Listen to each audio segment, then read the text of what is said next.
sa Pilipinas. NBC Manila Broadcasting Company.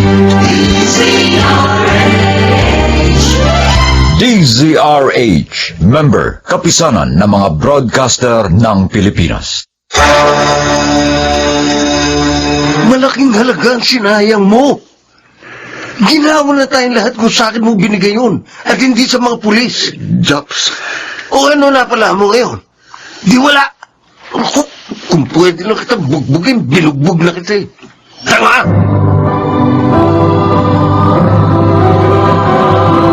handog ng DZRH ang tunay sa kanyang panahon.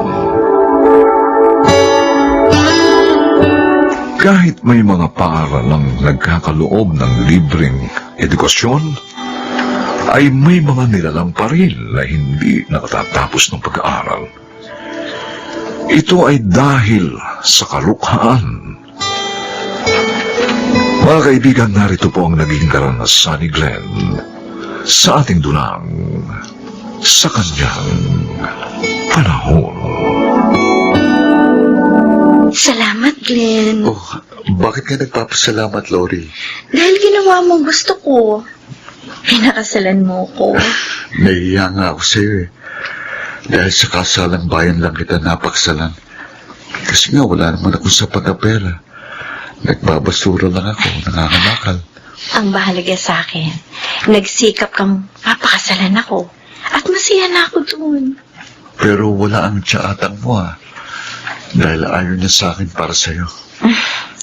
Nalulungkot nga din ako dahil hindi siya nagpunta. Si Chang Atang ang nagpalaki sa akin. Dahil tulad niyo ni Emma, maaga rin ako naulila sa mga magulang. Siguro, kung hindi ako napangasawa mo, hindi tututol ang tiyahin mo. Kalimutan na nga natin yon. Umasa na lang tayo na darating din ang panahon at maunawaan niya tayo. Tama ka. Hindi natin dapat palungkutin ang unang gabi ng pagsasama natin.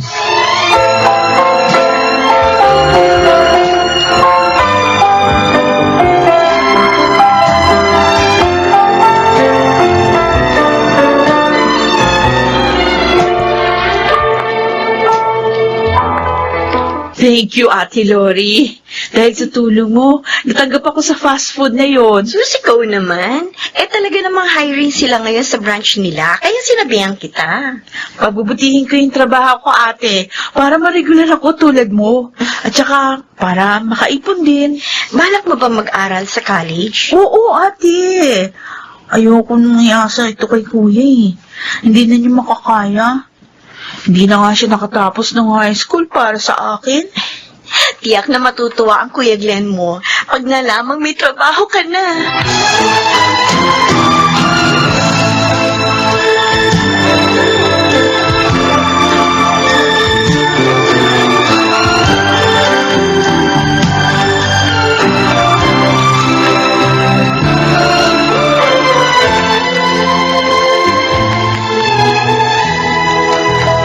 Sana, marami kong makuha ang pakikinabangan sa mga basurang ito ngayon. Para naman kumita ako. Kahapon, 100 piso lang ang kinita ko eh. Nakakaya tuloy sa asawa ko. Kasi mas malaki kita niya sa akin doon sa fast food na pinapasukan niya. Madalas tuloy siyang gumagastos sa bahay. Kaya sinasabi ng tiyan niya, akong palamunin ang pamangkin niya. Ba, ano to? Bag na maliit. Parang may laman na. Patingnan nga. Aba, ano ito?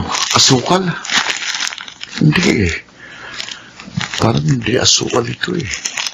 Walang tatak yung plastic. Saka,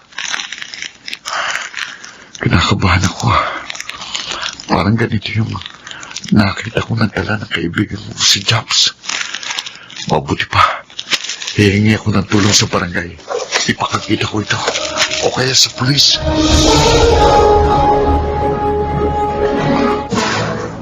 Pambihira ka naman, Glenn. Naisip mo na palang shabu yun. Di sana binigay mo na lang sa akin. Di kumita pa sana tayo ng malaki. Eh di para na rin ako nagbenta ng droga nun. Saka natatakot ako. Ayokong magulong buhay namin dahil doon, Japs. Alam mo, mahirap sa tao yung wala nang pinag-aralan, wala pang diskarte sa buhay. Tanga! Japs, Malaking halagang sinayang mo. Ginawa na tayong lahat kung sa akin mo binigay yun at hindi sa mga pulis. pero, Japs, O ano na pala mo ngayon? Di wala. Ako, kung pwede lang kita bugbugin, binugbog na kita. Tanga!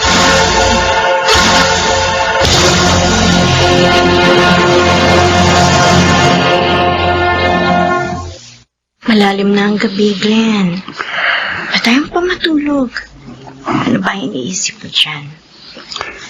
hindi kasi mawala sa isip ko mga sinabi ni Japs kanina.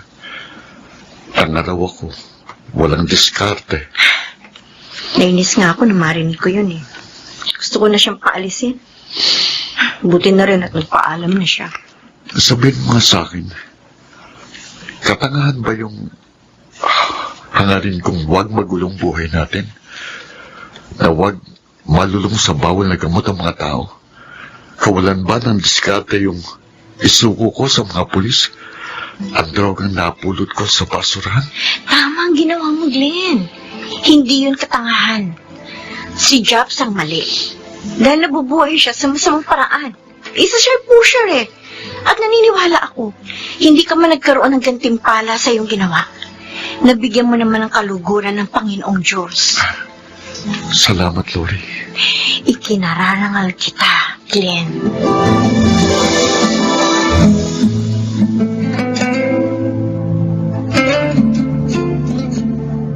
Salamat naman, pinuntahan mo ako dito.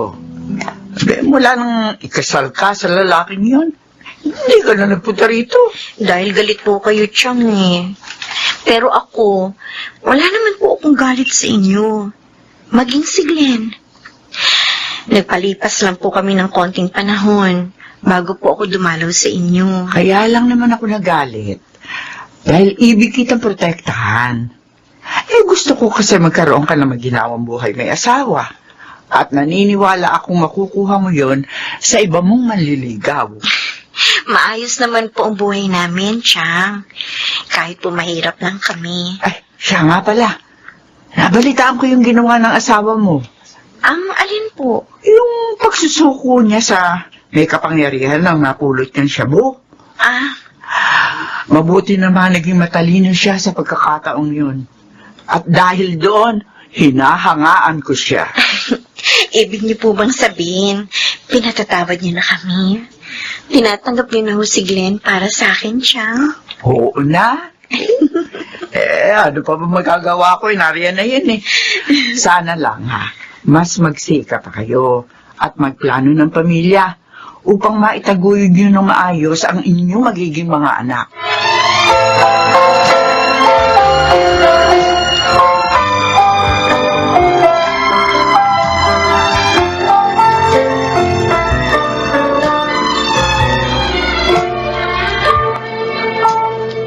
Ako si Lino Glenn, kaibigan ng barangay chairman ninyo.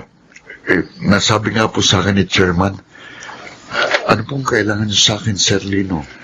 Alam mo, may resort ako sa Batangas at nangangailangan ako ng mga tapat na tauhan doon.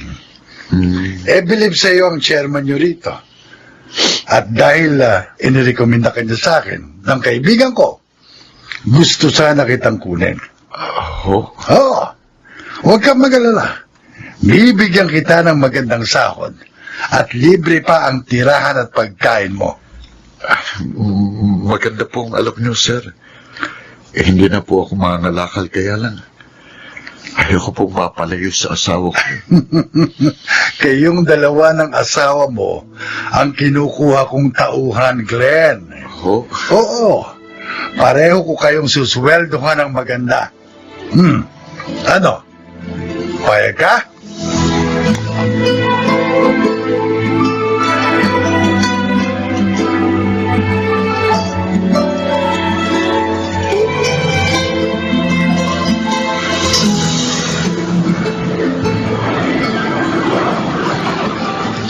Ang ganda dito, Kuya Glenn. Ngayon palang ramdam ko na, mamimili ako. Oo nga, Glenn. Kaya naman pala dinarayo ng mga tao ang resort niya ito ni Sir Lino eh. Dahil ang ganda, ang linis, pati mga pagkain masarap. Oo nga. At maswerte tayo.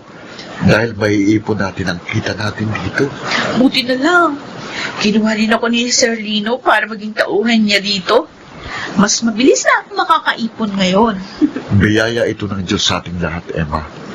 Kaunting panahon na lang, makakapag-aral ka na sa kolehiyo. Kaya dapat, ingatan natin ang biyayang ito. Maging tapat tayo kay Sir Lino.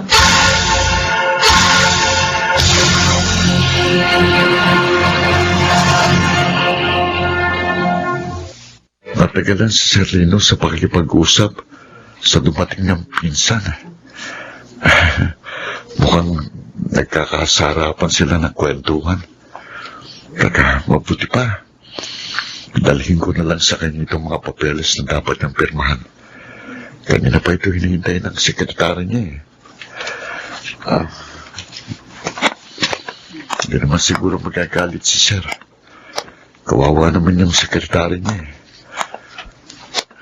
Napamerienda na namin pero hindi pa rin siya nakakausap. Ito, nandito na ako sa pintuan. Hindi ko akalaing magagawa mo ito, Sarno. Pinagkatiwalaan kita dahil pinsan kita. Yung pala, hindi ka dapat pagtiwalaan. Nagagalit si Sir Lino sa pinsan niya. Pinatalo mo lang sa sugal ang pera ng kumpanya ko. 3 milyon ang pinatalo mo. 3 milyon? Pinatalo sa sugal?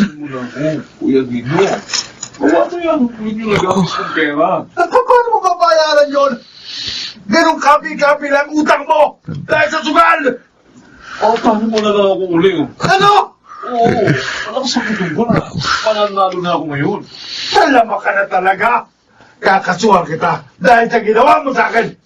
Naku, nagalit na ng gusto si Sir. Ang yabang mo. Kasi marami kang pera. Tingnan natin kung may magagawa pa rito sa labi mo ito. Oo, Diyos ko, para matapos na kayabangan mo, papatay na kita. binaril niya si Sir Lino.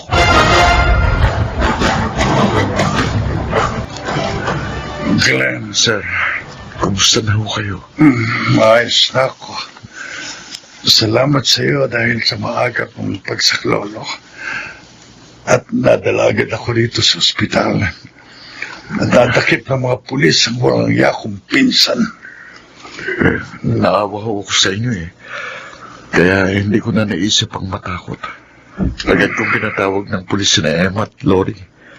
Saka ko hinarap ang pinsan nyo para hindi makatakas. Utang ko sa iyo ang ikalawa kong buhay. Sir, Hindi ako nagkamali, Glenn, sa pagkuha ko sa iyo bilang tauhan ko.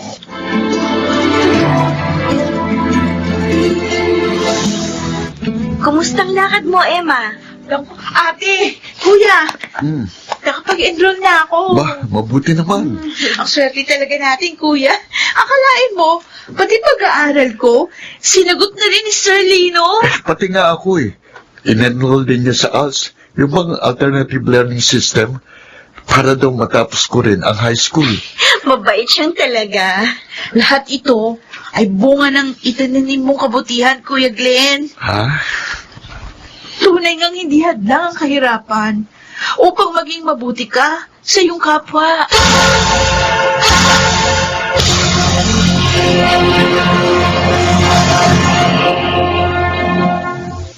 Ang taong may mabuting kalooban ay may malinis na pamumuhay at sa mga hangarin ay pinapagtatagumpay sa kanyang panahon.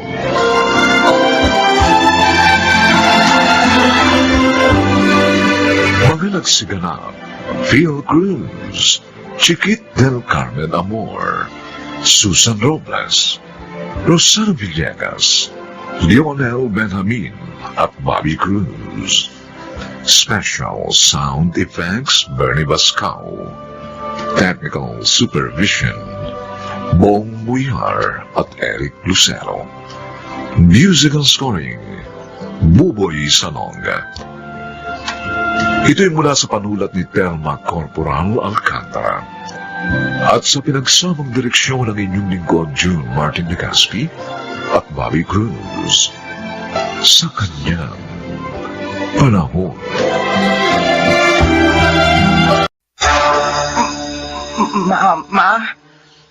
Hindi na po ba talaga babalik si Papa? Hindi na! Hindi na babalik ang papa mo sa atin. Kaya pwede ba? Huwag mo nang mabanggit-banggit sa akin yung ama mo.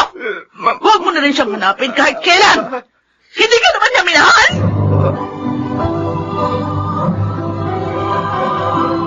Handog ng DZRH ang dula sa kanyang panahon.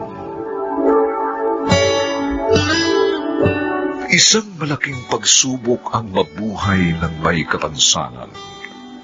Walang may gusto nito, ngunit ibinibigay yun sa atin ng tadhana upang subukin ang ating katatagan.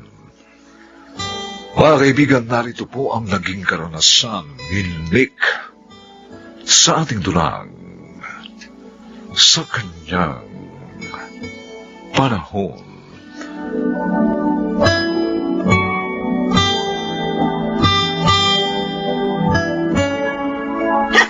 Visit! Puro nalang problema ang dumarating.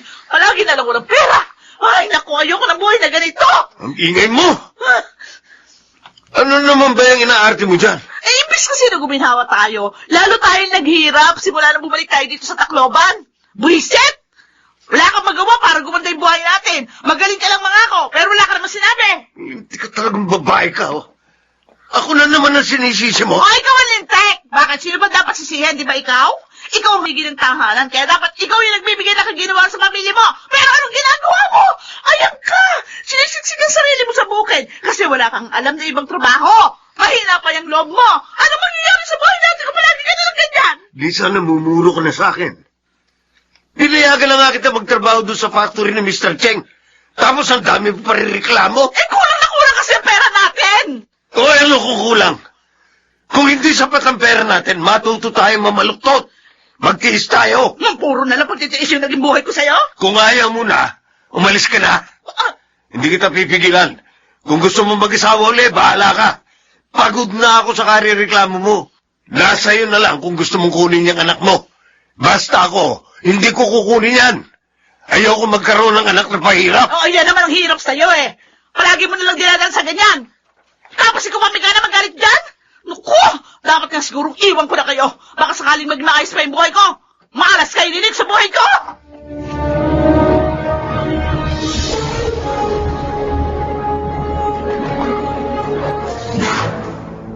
Iiwan na uli kita kay Tita Donya mo, ha? Babalikan kita mamayang alas 5 ng hapon. Huwag mo pahirapan ng tita mo, ha? Opo. O, Tonya, alis na ako. Bahala ka na kay Nick. O sige, Lisa, mag-ingat ka.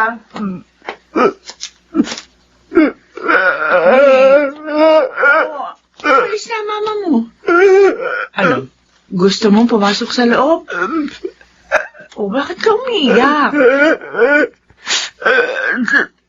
Tita Tonya. Huwag ka na umiyak. Pinagalitan ka ba ng mama mo bago siya umalis? Tita. Hindi po ako mahal nila mama at papa. Hindi ka dapat nag-iisip ng ganyan. Mahal ka ng mga magulang mo. Hindi lang siguro nila na ipapakita sa'yo, pero mahal ka nila. Maniwala ka sa akin. Parang hindi naman po. Hindi po nila ako mahal. Kasi may sakit ako. Ito lang ang palagi mong tatandaan, Nick. Walang magulang ang hindi nagmahal ng sariling anak. Marami lang silang problema. Kaya hindi ka nila nabibigyan ng atensyon. Huwag mo ring sisingin ang sarili mo kung may sakit ka. Wala may gusto niyan. At huwag mong isipin na wala kang kwenta o walang silbi dahil may sakit ka nga. huwag mong kaawaan ang sarili mo. At sa halip, magpakatatag ka, ha? O ano, Nick? Opo, tita.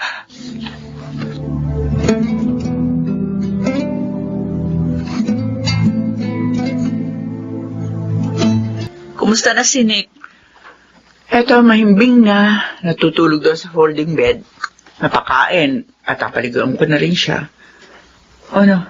Gigising ko? Hindi, mamaya mo na lang gisingin pagdating ni Vic. Lisa, may itatanong sana ako sa iyo. Mahal mo ba ang anak mo? Bakit mo naman naitanong yan? Madalas kasi umiiyak ang anak mo. Hindi niyo raw siya mahal ko, mayroon siyang sakit. Natural, mahal ko ang anak ko. O bakit ganun? Hindi niya maramdaman ang pagmamahal niyo. Eh, naku, marami kaming problema ni Vic. Abala din kami kung paano itataguin yung aming pamilya. Hindi naman katuwiran na dahil sa problema niyo, gano'n na lang ipaparamdam niyo doon sa bata. Alam naman niya at naiintindihan na napapagod kayo sa trabaho niyo. Pero sana naman magkaroon kayo ng panahon para ipakita at iparamdam naman sa kanya na mahal niyo siya. Sa totoo lang, naawa ko doon sa bata. Kasi iniisip niya na wala siyang silbi at pabigat sa inyo. Kaya hindi niyo siya makuhang mahalin. Pakita niyo naman mag-asawa sa anak niyo na mali siya nang iniisip. Lisa, maawa naman kayo sa anak niyo. Ay, huwag kang mag-alala. Susubukan namin ni Vic na bumawi sa aming anak.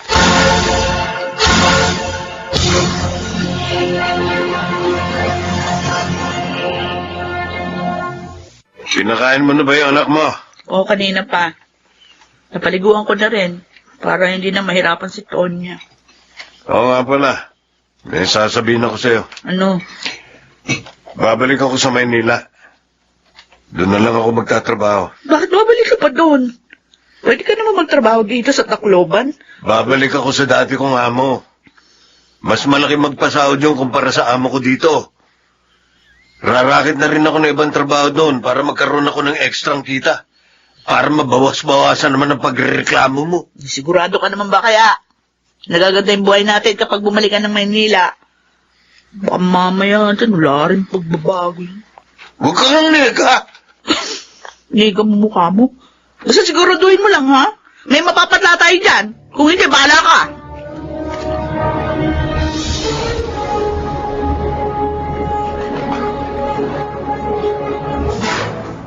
Oo nga. Ubusin mo itong pagkain mo para mabusog ka, ha? Oo nga, ito. Nguyain mo mabuti. O, ito tubig. Para hindi ka mabulunan. O, teka, aalalayan kita uminom, ha? Dandan. Alam mo, Lisa, natutuwa ako makita ka na inaalagaan mo yung anak mo. Tingnan mo si Nico. Ngayon ko lang siya nakita masaya ng ganyan. Mama? Papa po, kailan po siya uuwi? Hindi ko alam. Lisa, di ba nung isang linggo pa dapat umuwi si Vic? Ewan ko ba doon sa lalaking yun? 2 beses na siyang napupuspon ng pag-uwi. Pero yung huli niyang sabi sa akin, sure daw siya talaga na uuwi na siya ngayong Biyernes. Siguraduhin mo sa kanya, baka mamaya, postpone na naman niya yun. Abay, kung ipopospon niya uli yun, bahala siya. Kung gusto niya, huwag na siya umuwi. Sana umuwi na po si Papa. Namimiss ko na po siya. Huwag ka mag-alala, Nick. Uuwi din yun. Ay, teka lang. At may tumatawag. Si Vic nga itong tumatawag. Kakausapin ko lang muna, ha? Bahala ka na muna kay Nick. Oo, sige. Hello? Oh, Vic, napatawag ka. Lisa, Ano? May problema ba? Ano, tuloy ba yung pag-uwi mo sa Biyernes? patawarin mo ako. Pero, di na ako uuwi dyan sa Tacloban. Ano? O, bakit naman hindi ka uuwi dito? Ano na naman ba kalokohan yan, ha? Iba na ako. May... Ano? Ano ma? Hindi ka naman big.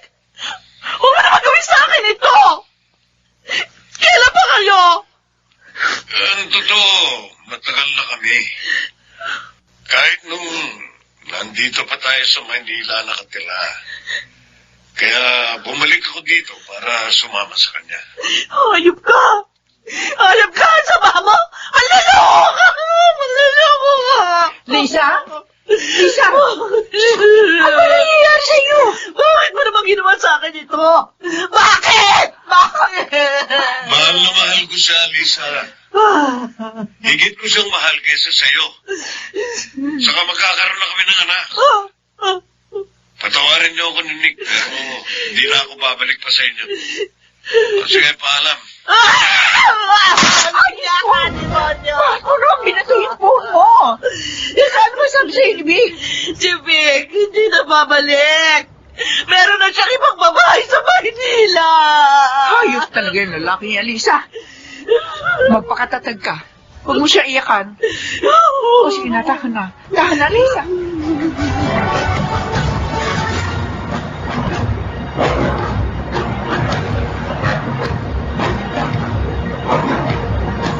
Mama, hindi na po ba talaga balik si Papa? Hindi na! Hindi na babalik ang papa mo sa atin. Pwede ba? Huwag mo nang mabanggit-banggit sa akin ang amo! Huwag mo na rin siyang hanapin kay Kieran. Hindi ka naman niya minahal? Huwag ka umiyak dyan. Umiyak ka para kang bata. Kahit na maubos pa yung luha mo, hindi na yun babalik. Walang kwenta yung tatay mo. Parang ikaw! Wala kayong silbi! Mama!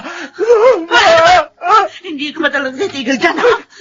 Alam mo, Nick, ha? Punong-puno na ako sa'yo. Kayong dalawa ng tatay mo para sa buhay ko, mga buwisit ninyo!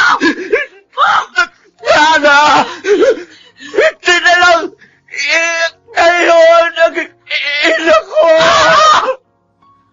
Sana hindi mo na lang ako naging nanay! Sino ba kasing magulang ang magkakagusto magkaanak na isang tulad mo, Amnoy?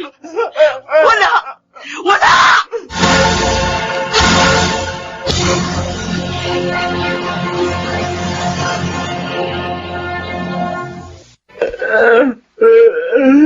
Tana, Nika.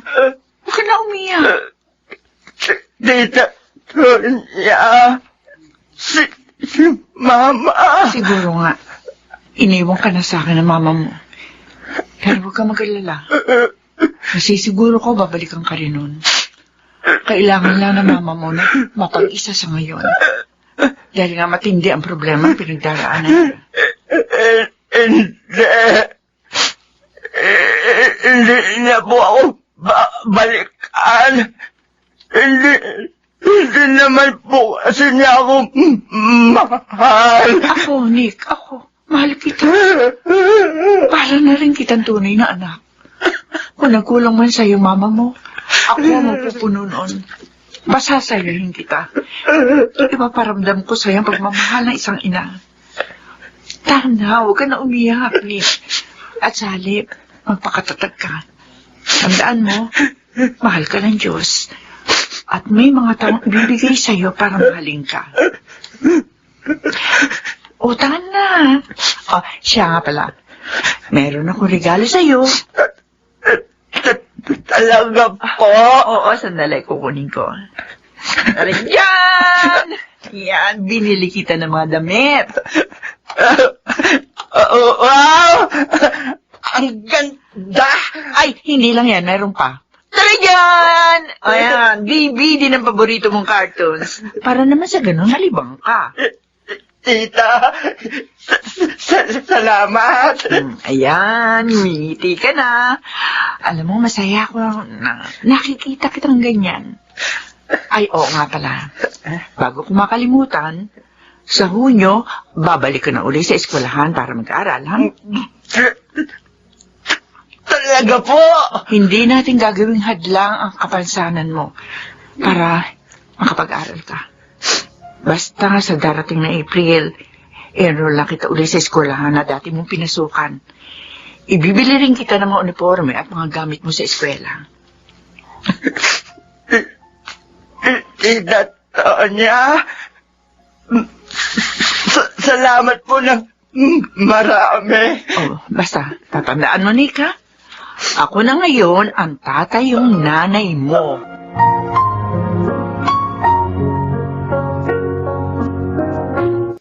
Happy birthday, Nick. Eto, may regalo kami sa'yo. Sana magustuhan mo, Nick. Salamat po, Kuya Drew, Ate Cristel. Salamat mga anak. Kasi minahal niyo si Nick na parang tunay niyong kapatid. Wala po yun, Ma. Hindi na po iba sa amin si Nick. Mahal na mahal po namin siya. Oh, mauubos na itong slice ng cake. Nick, eto pa, oh. Kaya, masarap yan. Aw! Sarap ng cake. Ay, syempre. Ako mismo nag-bake nitong chocolate cake, eh. Para sa 15th birthday mo. Ang galing niyo po, tita. Ang galing niyo. Tita Tonya. Salamat po, Oh, basta tatandaan mo, Nick. Bilang nanay mo, gagawin ko ang lahat na magpapasaya sa'yo. Ay, naku. Parang kailan lang. 5 taon na rin ang lumipas simula nang iwan ka sa akin ng nanay mo.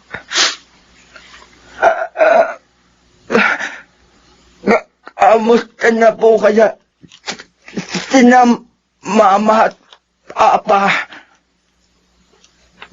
Masaya kaya sila ngayon? Nararamdaman kong hindi sila pinababayaan ng Diyos, Nick. Kasi gabi-gabi mo sila pinagdarasal. Kaya siyempre, pakikinggan niya ang hiling mo para sa mga magulang mo. Pero, hindi na po ako umaasa na balikan pa nila ako. Masaya na rin ako kasi andyan naman po kayo nila Kuya Drew at Ate Cristel at tita. Oo, may kumakatok.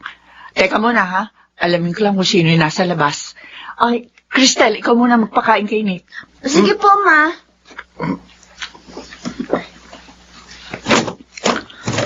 Ate, Tonya. Lisa.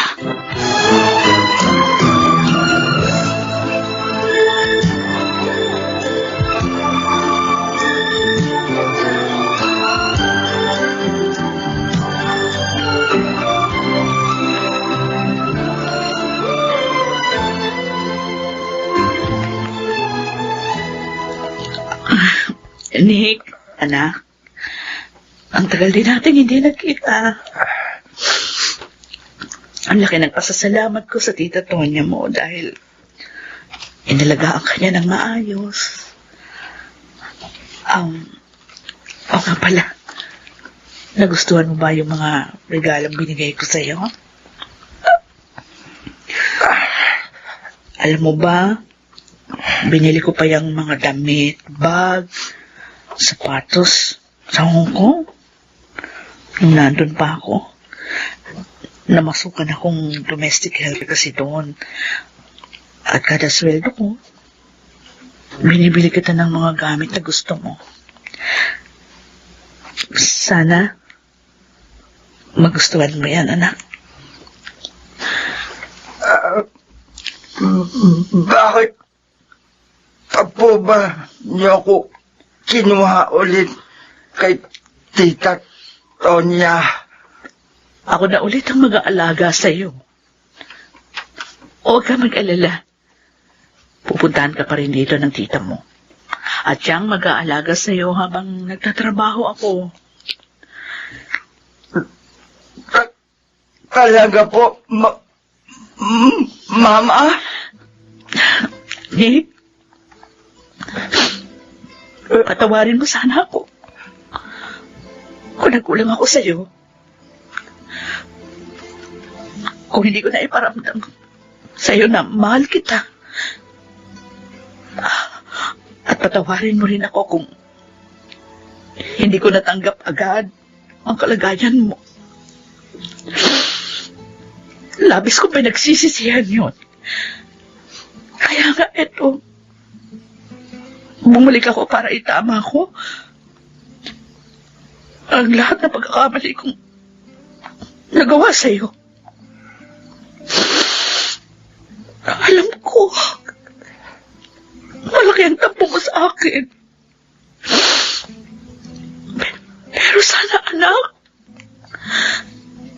magkaroon ka pa rin sana ng espasyo na sa puso mo na magpatawad.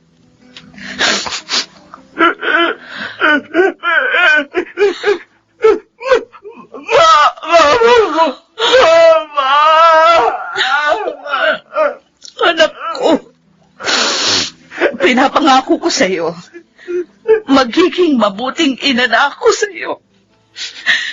Hindi na kita ikakahiya at iiwan.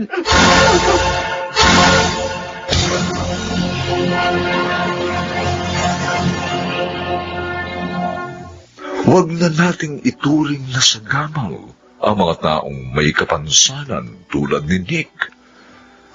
Bagkus ay mahalin natin sila at ituring na kapamilya. Huwag nating ipamukha sa kanila na sila'y pasanin. Bagkus ipakita natin sa kanila na may pag-asa at kaya nilang mabuhay ng masaya tulad ng mga normal na tao sa kanyang panahon.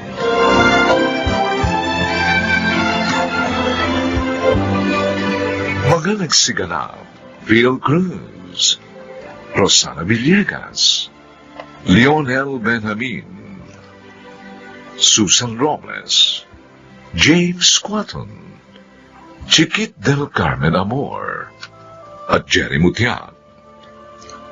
Special sound effects, Temyong Mutian. Technical supervision, Eric Lucero at Bong Muyar. Musical scoring, Buboy Salonga. Ang kasaysayang ito'y mula sa panulat ni Krishna Senga at sa pinagsamang direksyon ng inyong lingkod June Martin Legaspi at Bobby Cruz sa kanyang panahon.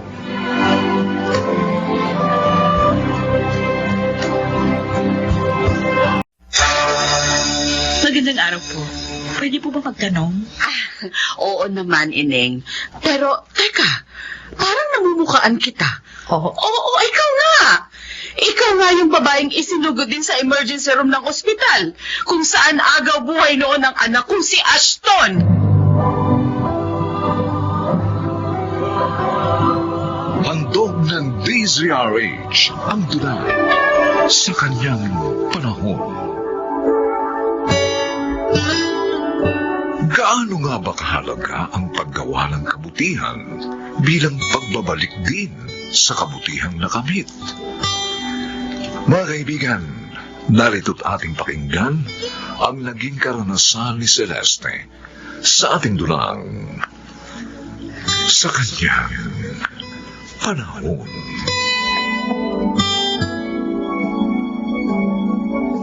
Ay, naku. Sorry po, ma'am, sorry. Hindi ko po sinasadya. Hindi ko po naiwasan ang bigla niyong pagpasok sa pinto ng pantry. It's okay. Kasalanan ko. Hindi rin kasi ako nakatingin sa daraanan ko eh. Ikaw? Opo. Ako nga po yung bagong messenger niyo rito sa bangko. Ganun ba? Pasensya na. Bigla lang akong may naalalang isang tao kasi kahawig na kahawig mo. Alfon po ang pangalan ko. Alfon Rosales po. Okay. Sige na, Alfon, ha? Babalik na rin kasi ako sa pwesto ko sa teller line. Baka marami nang nakapilang bank customer. Pasensya na po ulit, ma'am. Di ba sabi ko sa'yo, walang problema. Okay, sige na, maiwan na kita rito.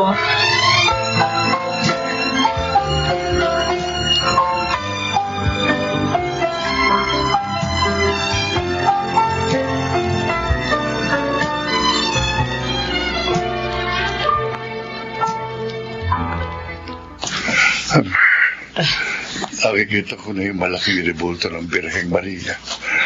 Kaya malapit na tayo sa punto ng anak natin, Ay. O bakit kasi? Ipinagbabawal na rito sa loob ng sementeryo yung pagpasok ng mga tricycle.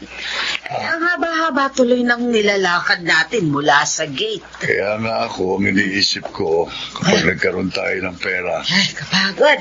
palagyan natin ang bubunga ng puntod ng anak natin. At saka mahabang bangkong bato na mauupuan. Para kahit maghapon tayo roon, makapagpapahinga tayo. Kaya lang, sa kalagayan natin ngayon na pareho nang hindi makapaghanap buhay dahil sa mga sakit natin sa katawan. Baka hanggang pangarap na lang yung sinasabi mong yan, Lucas. Oh.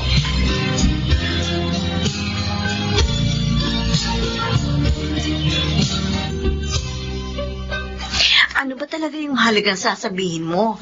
At hindi mo na talaga kamo mahihintay pa yung uwian, ha, Celeste? Halika. Tingnan mo itong mga retratong ito, Amor.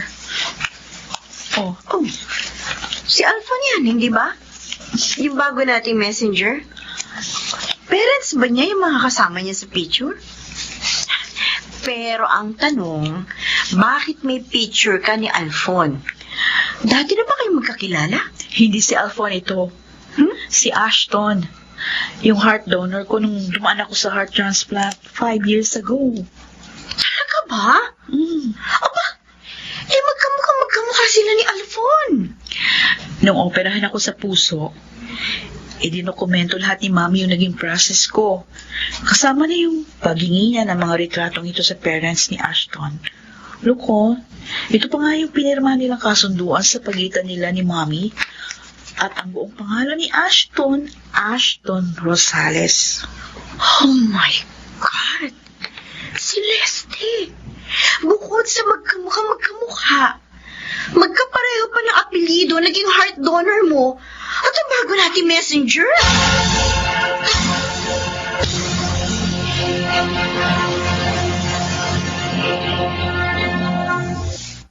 5 years ago na nakakaraan, Celeste. Tapos ang transaksyon sa pagitan mo at naging heart donor mo. Pero bakit ngayon? Kailangan mo pang hanapin yung tirahan ng kanyang mga magulang.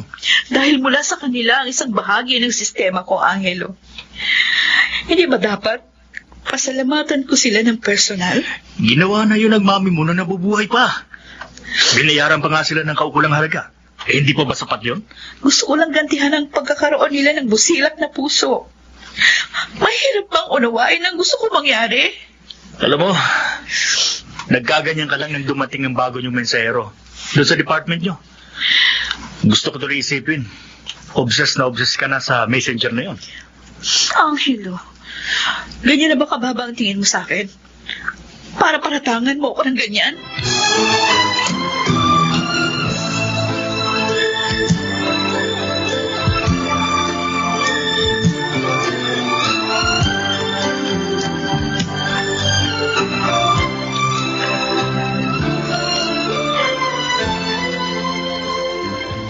Ana, diba ang sabi ko sa'yo, huwag mo nang paulit-ulit na binabasa yung naiwang sulat ng anak nating Yumao.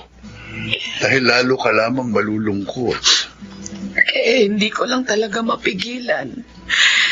Dahil nakasulat nga rito yung magaganda niyang pangarap para sa akin, Lucas. Kung hindi nga lamang siya naligaw ng landas, hindi siya maagang aagawin sa atin ang kamatayan. Napakasakit. Yung huling sama niyang yun sa kinaaniban niyang grupo para mang-hold up ng bangko. Yun sana ang itinakda niyang araw ng plano niyang pagbabago. Siguro lang para maibsan na rin ang pangungulila natin sa kanyang pagkawala. Tanggapin na rin natin na baka nga hanggang ito na lamang ang kanyang buhay.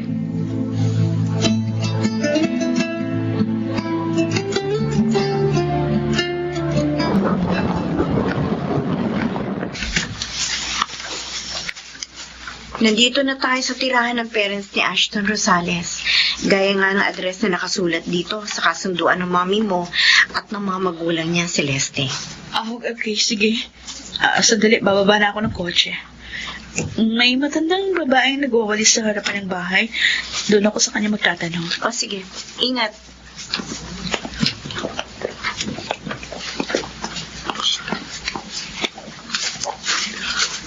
Magandang araw po. Pwede po bang magtanong? Abay, oo naman, Ineng.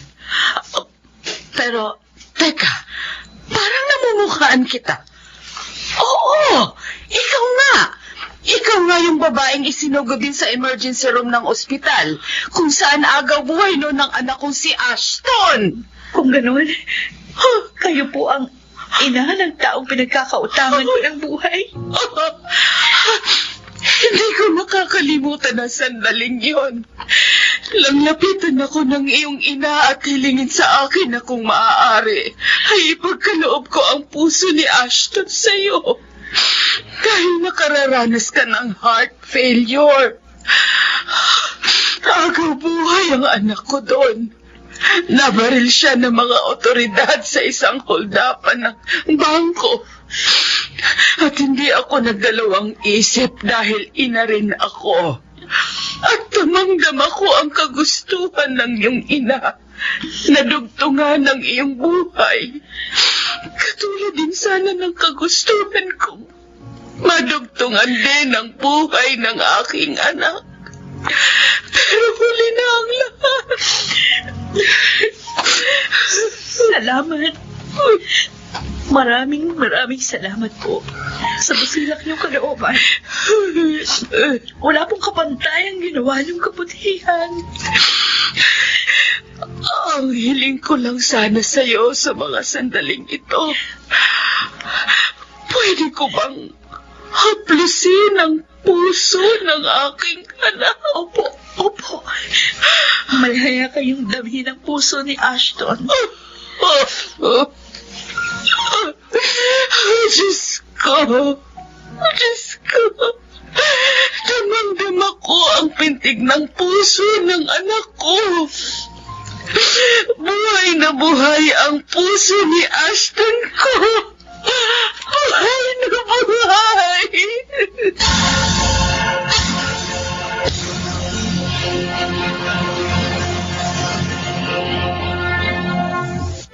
Identical twin kami ni Aston. Nakalulungkot nga nang mamatay siya. Hindi kagad ako nakauwi. Dahil sa isang bangko sa General Santos ako nakadestino. Pero nang mawala na nga siya, naisip kong bumalik na rito para may kasama na inayiti tayo. Napakalaki ng dapat kong ipagpasalamat sa pamilya niyo dahil nabubuhay ako mula sa kabutihan ng inyong mga puso.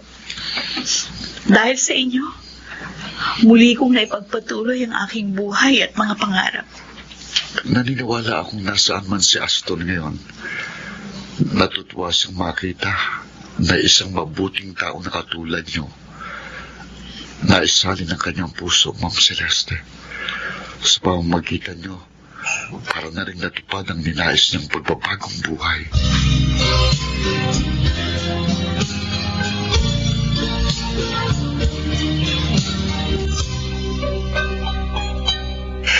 Nana,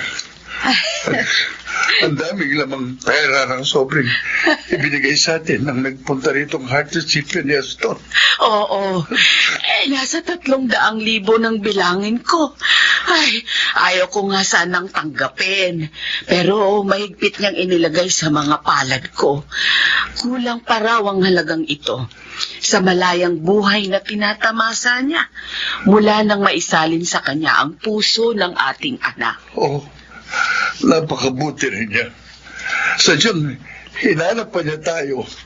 Hindi lang para pasalamatan, kundi para rin gantihan ang kabutihan naganap sa ospital na yun. Ilang taon na rin ang nakararaan.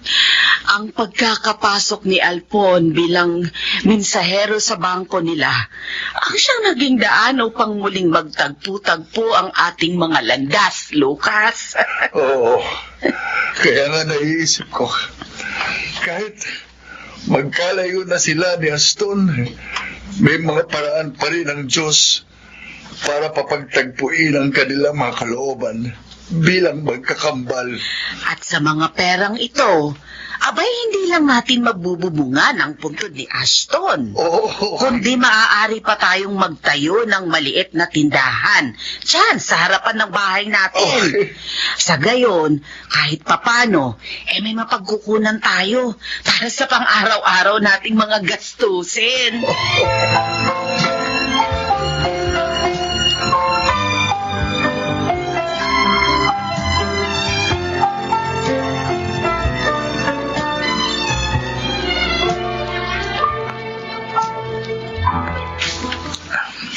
Patawarin mo ako. Masyado lang ako nakadama ng insecurity sa pagitan ng pagkasama natin. Kaya nawala ako sa katwiran. Napartangan pa kita ng masasakit. Naunawaan kita, Angelo. Alam kong initial na reaction mo ang lahat sa mga nangyari. Pero, maiintindihan mo rin ako sa huli. Halika nga. Celeste, pwede bang sa susunod na pagdalaw mo sa pamilya Rosales, kasama na ako? Para naman makapagpasalamat din ako sa mga taong nagdugtong sa buhay ng asawa ko. Pero alam mo, higit pa sa magagandang pangyayaring naganap at magaganap pa sa hinaharap, higit ang pasasalamat sa Diyos. Dahil siya ang gumagawa ng paraan upang makakrus natin ang landas ang mga taong magiging malaking bahagi rin pala ng ating mga buhay.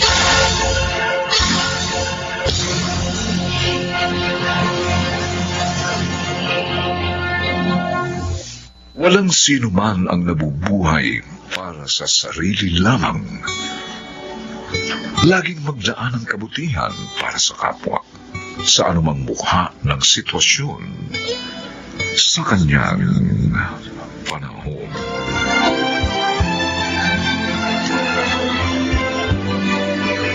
Mga nagsiganap: Rosana Villegas, Chiquit del Carmen Amor, Jenaline de la Cruz, Phil Cruz, Bobby Cruz, at Maynard Landicho Jr. Special sound effects, Jerry Gutierrez.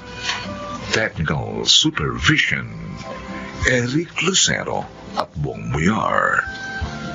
Musical scoring, Buboy Salong. Ang kasaysayang ito'y mula sa panulat ni Sel Barlam. At sa pinagsamang direksyon ng inyong lingkod, June Martin Nagaspi at Bobby Cruz. Sa kanyang panahon. Pinagtangkaan ako pagsamantalahan ng kaibigan ninyong awas! Si Mang Pablo! Ano? Dahil sa pag-aalala ko na sabihin niya may sakit kayo, sumama ako sa bahay niya. Sa pag-aalala ko sa inyo, muntik na ako mapahamak!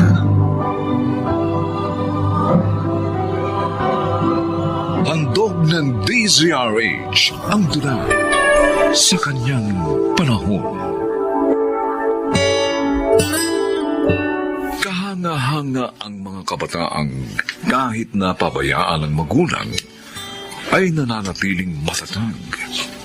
At kahit mahirap ay pilit na tinatahak ang tamang landas ng buhay. Mga kaibigan, narito po ang naging karanasan ni Vanessa sa ating dulang sa kanyang panahon. Nay, may notice of disconnection na po tayo sa tubig at ilaw. Bakit sa akin mo sinasabi yan, Lisel? Wala naman akong pera. Yang ama mo ang kausapin mo. Mas malaki kita niyan. Bakit ako tinuturo mo, Mirna? May trabaho ka rin naman. Ay, natalo ako sa sugalang kagabi, kaya wala na akong pera. Mapuputulan tayo ng ilaw at tubig pag hindi po yun nabayaran. O, Tiago, narinig mo yon. Huwag mo munang bigyan ng pera yung babae mo sa Biros ng ilang araw. Bayaran mo muna yung tubig at ilaw natin. Bullshit ka! Bakit mo ba ako pinakikailaman, ha? Eh, di ko naman pinakikilaman yung pagsusugal mo. Lintik na ito. Nay! Nay! Huwag na po kayo magtalo. Ako na po magbabayad ng ilaw at tubig natin. Ay, totoo, ate. Oo, Lisel. Nakasweldo na ako kahapon sa fast food na pinapasukan ko. Ay, salamat naman, anak. Hindi na tayo mapuputulan ng tubig at kuryente. At hindi tayo pagchichismisan ng mga walang magawa dito sa ating lugar. Wala kasing kwenta tong ama niyo eh. Puro bisyo iniintindi. Tay! Walang yaka! Bakit niyo naman po sinampas si inay, tay? Madaldal kasi ang nanay nyo. Mapagmalinis. Sakit na. Akala mo walang bisyo. Samantalang halos hindi na nga siya kumain dahil sa kasusugal niya. Ikaw na babae ka, ha? Tigilan mo na ako! Kasusunod na daldalan mo pa ako! Sisipain na kita!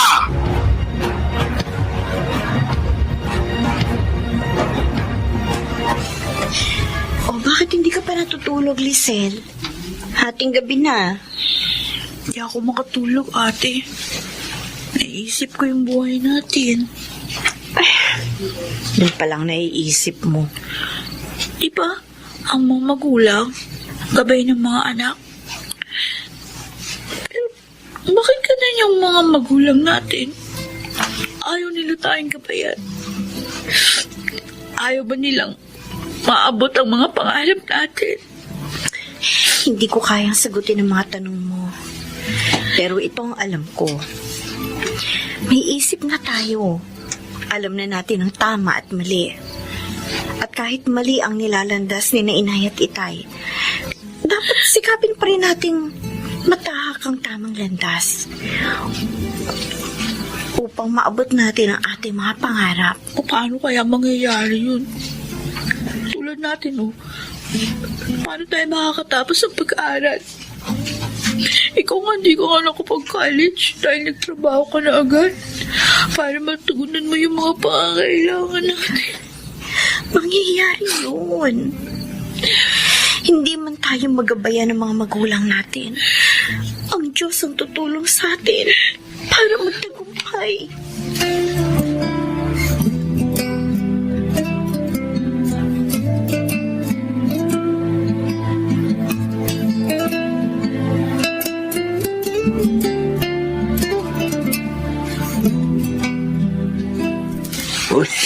Walang problema sa akin, paring Tiago.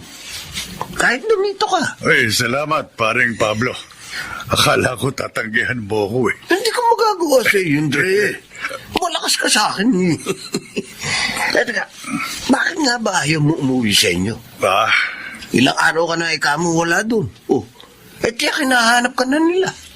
Lalo na yung maganda mong anak. Ang ibig kong sabihin si Vanessa. Mo silang maghanap. Basta ang gusto ko, walang makikialam sa akin sa lahat ng gusto kong gawin. Talagang hindi kita pakikialam, Andre. Sanggan dikit tayo.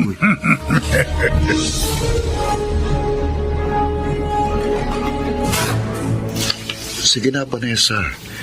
Iuwi mo na itong dala kong grocery sa inyo. Kahit pa paano, makakabawas ito sa mga gastusin mo. Marami na akong utang na loob sa'yo, Albert. Kakahiya na. Ipinasok mo pa nga ako sa fast food na pinagtatrabahuan ko ngayon. Masaya ako matulungan ka. At alam mong dahilan. Mahal kita. Yun na nga eh. Ayokong samantalahin ang kabutihan mo. At lalong ayaw ko rin paasahin ka dahil wala pa sa isip ko ang tungkol sa pag-ibig. O sige. Kung talagang wala pa sa isip mong bagay na yan, hindi kita pipilitin. Pero sana, hayaan mong tulungan kita. Kahit bilang kaibigan mo man lang na nagmamalasakit sa'yo.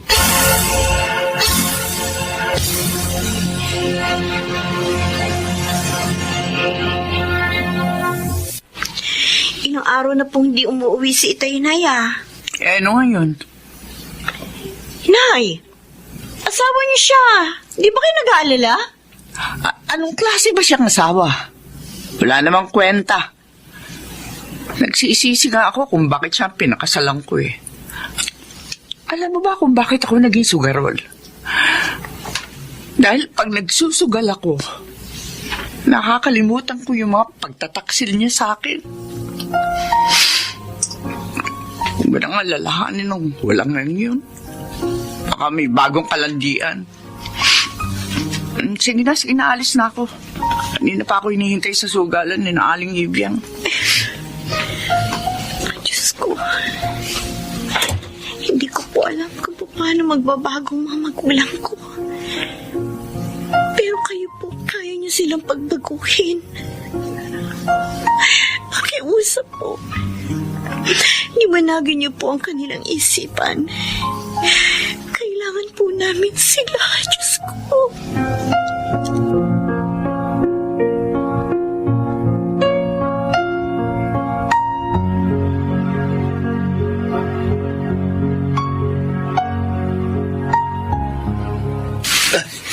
Halika, ganda. Vanessa, pasok ka, pasok.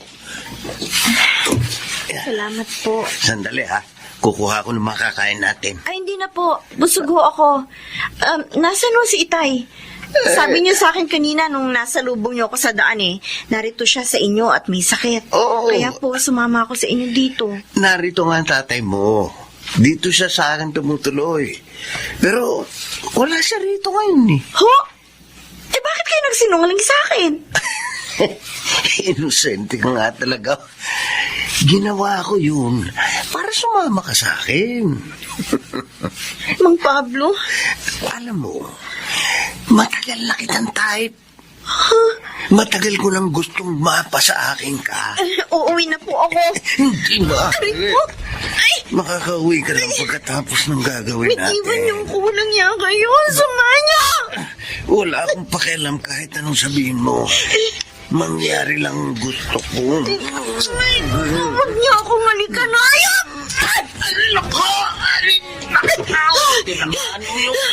Kailangan makalis na ako dito!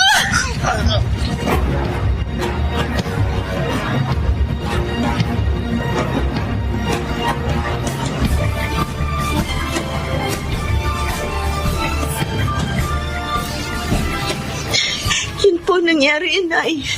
Salamat na lang. Nakatakas ako sa kanya. Pagkasipa ako sa kanyang ari. Ang walang iyang Pablong yun. Irereklamo natin siya sa mga pulis. Ngayon din. Nangyari dito. Bakit ko umiyak, Vanessa? Mabuti naman. Umuwi ka pa. Ay, Mirna, hindi ikaw ang kausap ko. Dapat ako sumagot dahil ako ina. Naku, makaalis na ka lang. Pinagtangkaan mo ako pagsamantala ng kaibigan niyong as! Si Mang Pablo! Ano? Dahil sa pag-aalala ko nang sabihin niya may sakit kayo, sumama ako sa bahay niya. Sa pag-aalala ko sa inyo, muntik na ako mapahamak!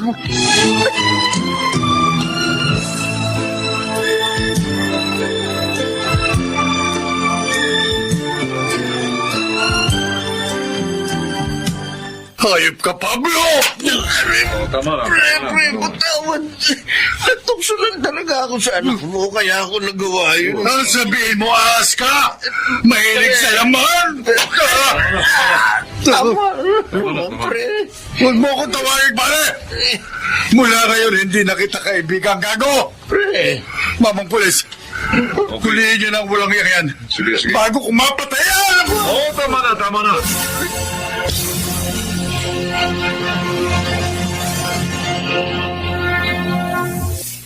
Vanessa! Lisel! Reali na kayo! Handa na hapunan! Nagluto ako ng sinigang sa bayabas. Ha? Nay? Totoo po ba ito? Ha? Kayo nagluto? Ay, oo naman, mga anak. At mula ngayon, lagi ko na kayo ipaghahanda ng mga pangangailangan nyo. Talaga po. Nay? Patuwarin niyo sana ako sa mga pagkukulang ko, mga anak, ha? Natauhan ako dahil sa nangyari sa iyo, Vanessa. Salamat naman po, Nay. Kung ayaw magbago ng tatay niyo, pahala siya. Pero ako magbabago na para sa inyong mga anak ko. Ate, ang saya-saya. Oo nga. Pero huwag kayong mag-alala, Nay. Tutulungan ko po kayo.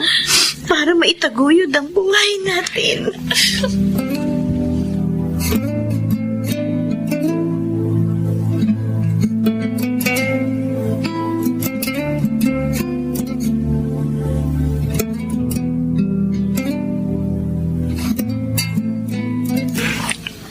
Tay? Oh, bakit ang dami niyong dala? May oo nga. Isang sakong bigas at mga groserya. Para dito sa bahay lahat yan, Vanessa. Birna. Tiago? Patawarin niyo ako. Mahabang panahon ko kayong pinahirapan ng pamilya ko. Tay! Wala akong pinahalagaan kundi ang sarili kong hilig. Sana hindi pa huli ang lahat. At matanggap niyo pa rin ako. Oo naman, Tiago. Ako man, namulat na rin sa aking pagkakamali. Birna. Salamat po, Diyos ko. Dininig niyo rin ang aking panalangin.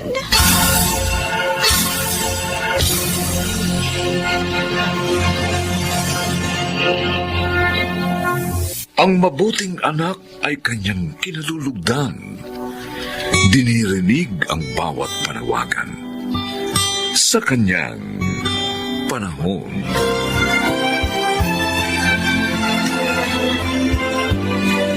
Mga nagsiganap, Chiquit del Carmen Amor, Susan Robles, Phil Cruz, Rosana Villegas, Lionel Benjamin at Bobby Cruz. Special Sound Effects, Jerry Mutia. Technical Supervision, Eric Lucero at Bong Buyar. Musical Scoring, Buboy Salonga. Ang kasaysayang ito'y mula sa panulat ni Telma Corporal Alcantara. At sa pinagsamang direksyon ng inyong lingkod, June Martin Legaspi at Bobby Cruz. Sa kanyang panahon. Opo, Inay. Kasama ko po si Alfie. Alfie, ang nanay ko, si Nanay Rodora. Inay, si Alfie po. Oh, Ikaw? Alfonso? Rodora. Sandali. Magkakilala ba kayo?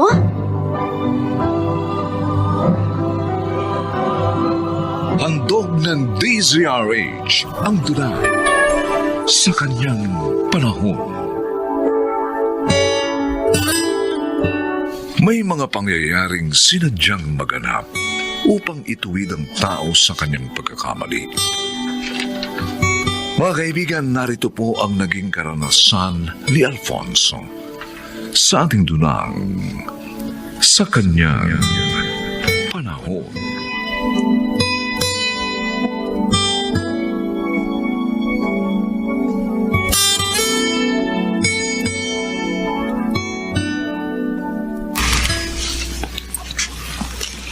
Maraming salamat sa mga tulong mo, Alfie.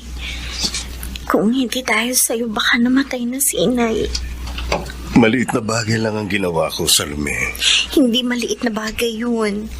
Dahil nagpahiram ka ng malaking halaga sa akin. Para madala ko at maipagamot sa ospital si Inay.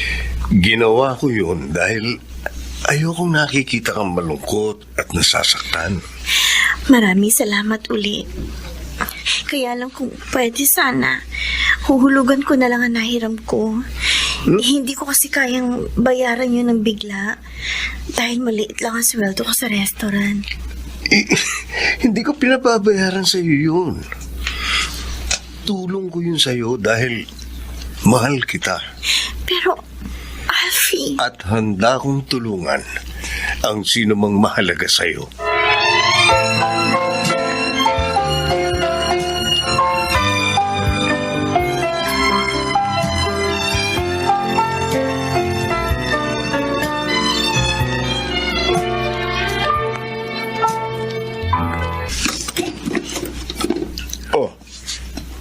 Ba't gising ka pa? Malalim na ang gabi, Olivia. Talagang hinihintay kita para sana sabay tayong magapunan. Bakit naghintay ka pa? Alam mo naman marami akong trabaho. May mga meeting pa ako. Gusto ko rin ibigay ito sa'yo. Regalo? Ano okasyon? Nakalimutan mo na nga. 19th wedding anniversary natin ngayon. Huh? Oo nga pala. Pasensya ka na. Nakalimutan ko. Dami ko kasing trabaho eh. Don't worry. Tomorrow kakain tayo sa labas. Hindi naman mahalaga sa akin ang pagkain sa mamahaling restaurant. Kahit ng ang mga material na bagay. Ang gusto ko lang, huwag akong mawala sa puso mo.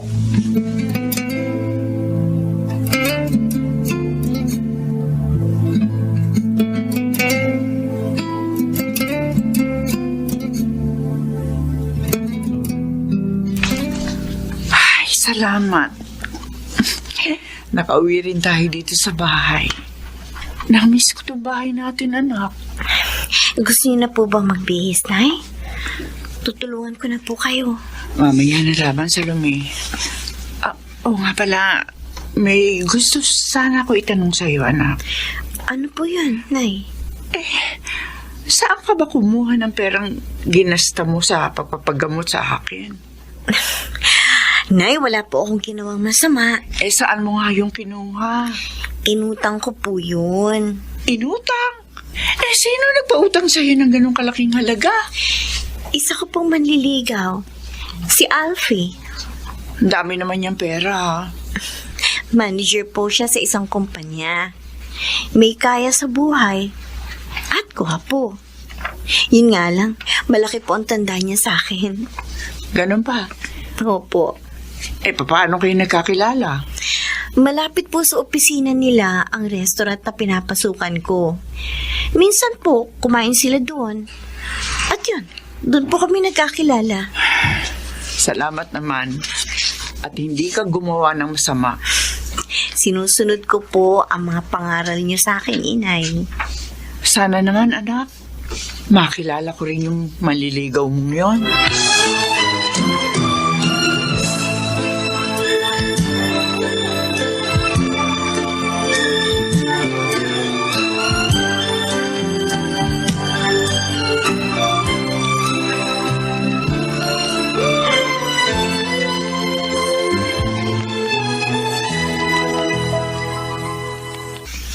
Kanino yung mga binili mong damit at sapatos, Alfonso? Oh, para yan sa babae nagpapasaya sa akin ngayon. Si Salome. Naku. Ang lakas talaga ng tama mo. Doon sa waitlist na nakilala natin.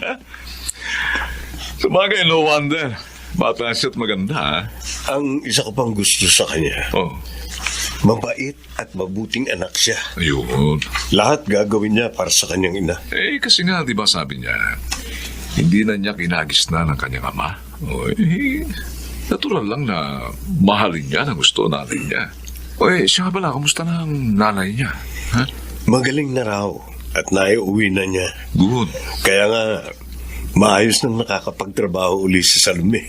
Kayong dalawa na ba, ha, pare? Hindi pa, Leoncio. Oh. Pero naniniwala ako na sasagutin niya ako. Pero teka. Paano si Olivia? Naku, tiyak na masasaktan yun. Pag nalaman niyang niloko mo na naman siya, pare.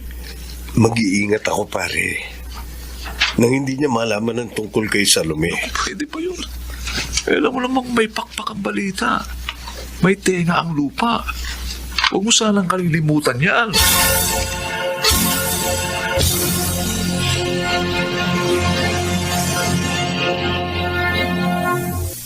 Ibig mo sabihin, anak, ang Alfie na yon ang bumili ng mga damit at sapatos mong ito.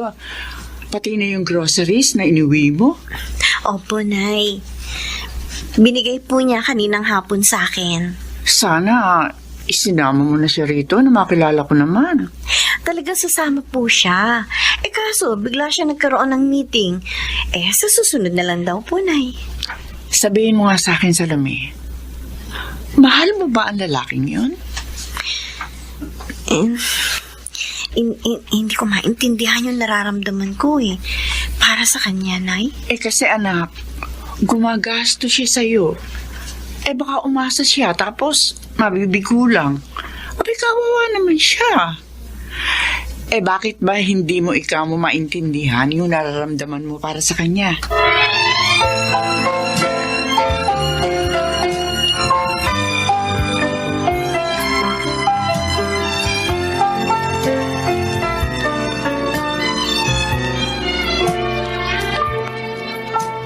Oh, kumusta naman ang magaling mong asawa, Olivia?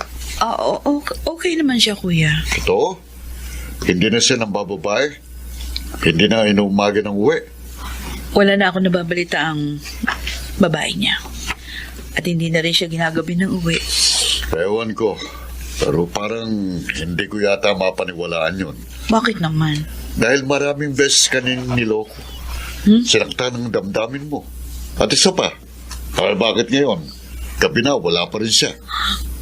Kasi nagpasama sa kanya yung kaibigan niyang si Leoncio. Sana nga totoong sinasabi mo. Dahil kapag niloko ka pa niya, baka mapatay ko na siya. Kuya, hindi niya na ako niloloko. Maniwala ka. Bakit nga ba? Wala ka pa hanggang ngayon, Alfonso. Nasaan ka?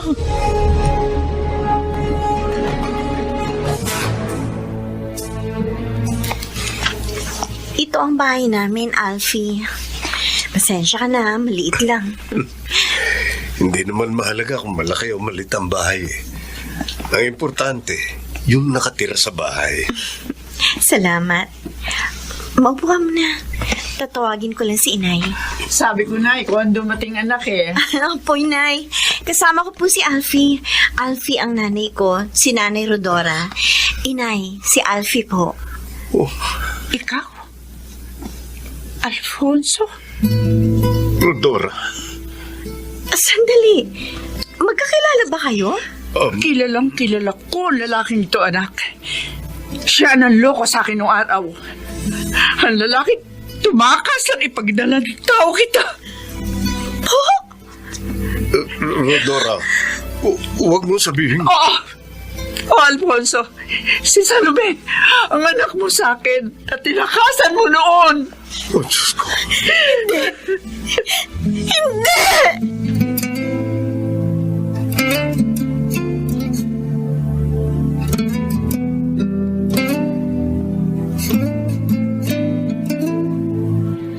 Yun pala nangyari, kaya ka napasugod dito, pre.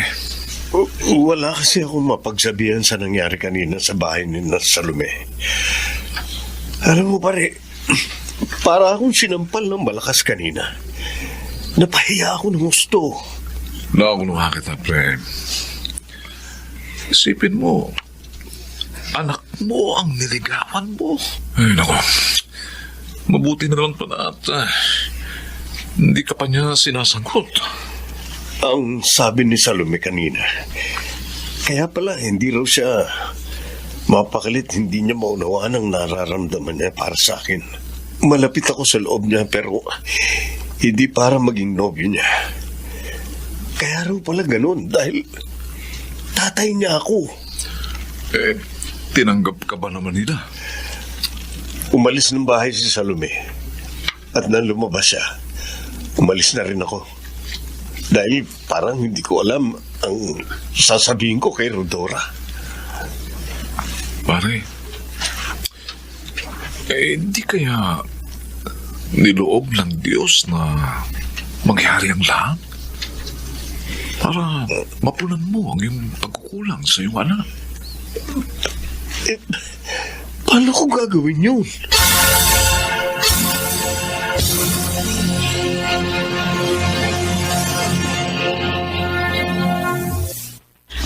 Alfonso, ginabi ka na ng gusto. Bakit? Late na bang natapos ang meeting niyo? Wala kaming meeting, Olivia. Ha? May ipagtatapat ako sa iyo. Sana mapatawad at maunawaan mo ko. may ibang babae na naman. Oo. Babae nga ang dahilan. Kaya ako madalas gabihin ang uwi. Pero, hindi ibang babae. Anong ibig mo sabihin? Anak ko siya. Ano? Alfonso? Anak ko nung teenager pa ako. Sa isang babaeng tinakasan ko. At ngayong nakita at nakilala ko na siya.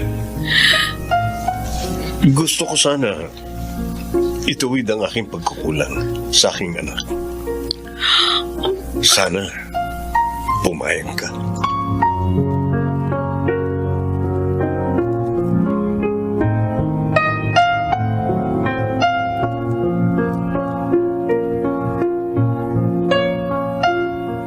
Rodora, Ikaw? Bakit ka na pa rito? para makausap kayo ng ating anak. Inay, handa na po ang merienda. Ay, kayo? Ako nga, anak. Bakit pa kayo na pa rito? Patawarin mo sana ako. Hindi ko alam. Hindi ko alam na anak pala kita. Dahil nga tinakasan mo ang pananagutan mo.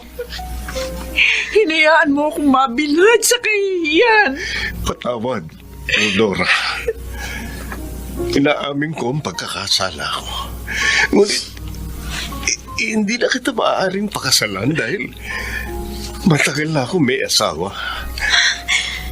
Pati pala ako niloloko ninyo. Sabi ninyo binata kayo. Mali nga ako. Maling-mali. At siguro, kaya niloob ng Diyos na mangyari ito. Para ganap na akong magbagaw. At sana, bigyan niyo ako ng pagkakataon na matulungan kayo. At mabigyan ka ng magandang kinabukasan, Salome. Sa ganitong paraan man lang, makabawi ako sa aking pagkakasala.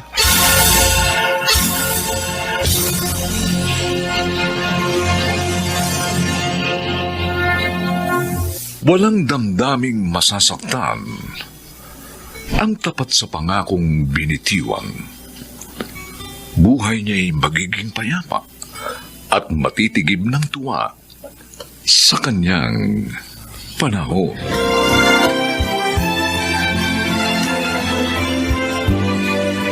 Mga nagsiganap: Lionel Benjamin, Susan Robles,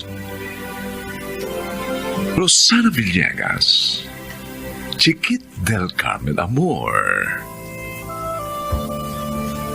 at Phil Cruz. Special sound effects, Jerry Mutiang. Technical supervision, Bong Muyar at Eric Lucero. Musical scoring, Buboy Salonga.